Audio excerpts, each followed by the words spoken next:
j'ai déjà fait plusieurs vidéos sur Charles Schwab il y a très longtemps, donc je ne vais pas revenir sur tout ce qui a été mentionné précédemment ici, donc je vais aller directement au niveau de l'évaluation.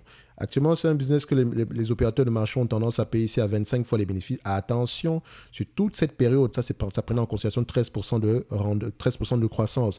Quand on prend maintenant cette marge, enfin, cette moyenne-là sur les 11 dernières années, on se rend compte également qu'on est à 25 fois, toujours avec 14% de croissance. Donc, le multiple de valorisation est très, enfin, le multiple de valorisation ici est très élevé, notamment parce qu'on a une certaine croissance par rapport à Charles Schwab. Si on vient ici, Schwab, rappelez-vous, c'est également une compagnie qui gagne beaucoup d'argent ici, notamment par rapport au taux d'intérêt. Donc, faites très attention quand vous allez avoir tendance à l'évaluer ici. Donc, je vais prendre ici les net income et s'évalue à peu près comme une compagnie financière, une bancaire classique ici. Donc, vous voyez que les net income sont très élevés. Les free cash flow, ça ne sert à rien d'aller les regarder ici. Il faut les reconstruire.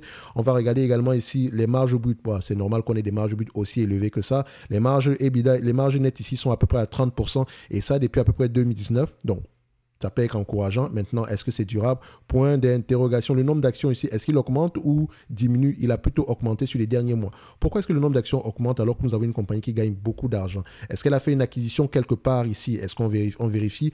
Il ne me semble pas avoir d'acquisition. Toujours aller vérifier. Attention, on va aller... dette.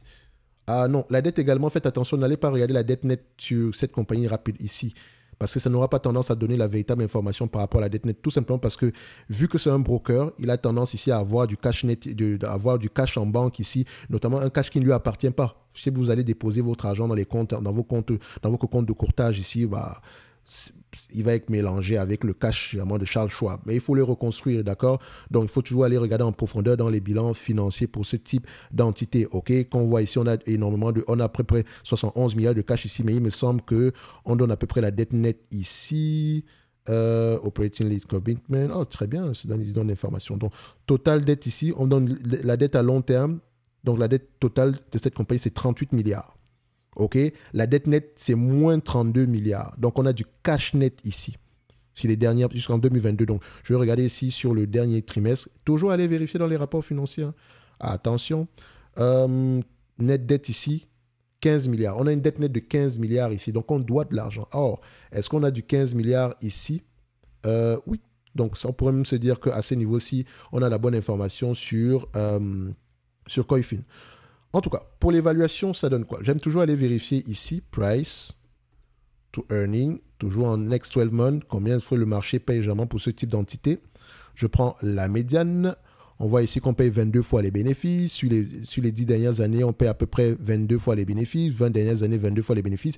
Je sais que vous avez vu 25 fois les bénéfices précédemment ici, tout simplement parce que c'était les 12 derniers mois. Moi, j'aime souvent prendre les 12 prochains mois ici pour voir, quand on inclut un tout petit peu de croissance, combien est-ce qu'on paye réellement. Parce qu'on peut payer 20 fois les bénéfices en date d'aujourd'hui, alors qu'en réalité, on n'a que de payer 10 fois les bénéfices, tout simplement parce qu'on s'attend à ce qu'il y ait une croissance peut-être de 50%. Donc, il faut toujours aller regarder avec une certaine croissance. C'est pour ça que j'aime bien souvent prendre également le forward PE. Donc, pour revenir ici à l'évaluation, ça donne quoi sur Charles Schwab? Alors, à 20 fois les bénéfices, on a à peu près, admettons ici, c'est un business qui rapporte à peu près combien ici par an en termes de net income. Là, on peut repayer la dette net ici en 3 ans ici. Donc, à 20 fois les bénéfices ici, donc on a à peu près, on va dire qu'on a à peu près du 17 milliards. Enfin, on va prendre ici du 16 milliards parce qu'on avait 17 milliards sur Coifin. On a 15 milliards sur Fastgraph. J'aime bien les chiffres de Fastgraph par contre. Donc, je vais prendre le 16 milliards ici divisé par le nombre d'actions pour trouver ici la dette nette par action. Divisé ici par... Oh, qu'est-ce que je fais? Je peux avoir cette information ici directement. Donc, Fangraft, dette nette par action. Alors, ça donne combien? On a à peu près ici une dette nette par action aux alentours de 8,39 $. Donc, à 20 fois les bénéfices ici, est-ce que c'est un business assez prévisible? 70% du temps ici, ils ont tendance à avoir raison. On vérifie quand même par rapport à l'estimation des années. Est-ce que ça augmente ou diminue? C'est plutôt stable par rapport aux prévisions il y a 6 mois ici. Donc, sauf pour 2025 et 2024, on s'attend à un petit ralentissement. 4 $, 3,81 $.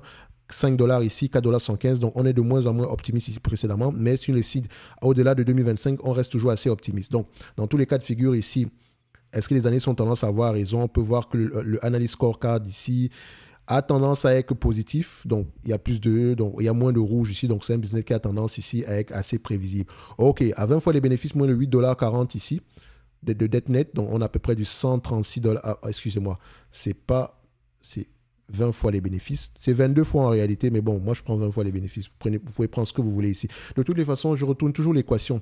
On me demande de payer en date d'aujourd'hui 68 $, un business qui pourrait me rapporter ici aux alentours de 5,45 $. Donc, on me demande de payer 68 $ en date d'aujourd'hui, soit un rendement potentiel de 8%. Pour moi, c'est déjà intéressant. Le plus important pour moi, c'est est-ce qu'elle a les capacités d'atteindre ce 5,45 $ là. Et quand même, si on n'atteint pas le 5,45 $ en question et qu'on reste aux alentours de 4 $ par exemple, est-ce que le prix que je paye en date d'aujourd'hui est très élevé ou très peu élevé par rapport à ce qu'une entreprise pourrait rapporter en moyenne? Je vois également ici, par rapport au multiple de valorisation moyen ici, on a tendance à voir 5,88% ici de rendement. Donc, le prix actuel est intéressant.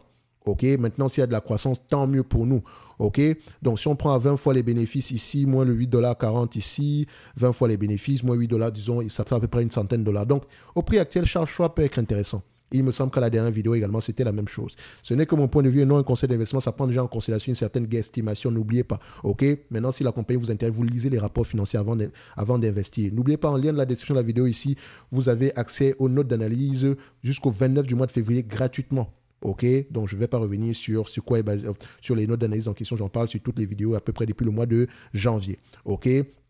Donc, retenez que les notes d'analyse, je lis les rapports financiers, j'écoute les conférences quand je vous présente uniquement des entreprises qui, moi, me semblent intéressantes. Ça ne veut pas dire que vous prenez, vous achetez bêtement. Vous allez lire également vos rapports financiers, histoire de bâtir une certaine conviction. OK? Ce n'est que mon avis, je me réserve toujours le droit de me tromper et je ne vous promets aucun rendement. OK? Donc, on se donne rendez-vous sur la prochaine vidéo. D'ici là, portez-vous bien. Merci.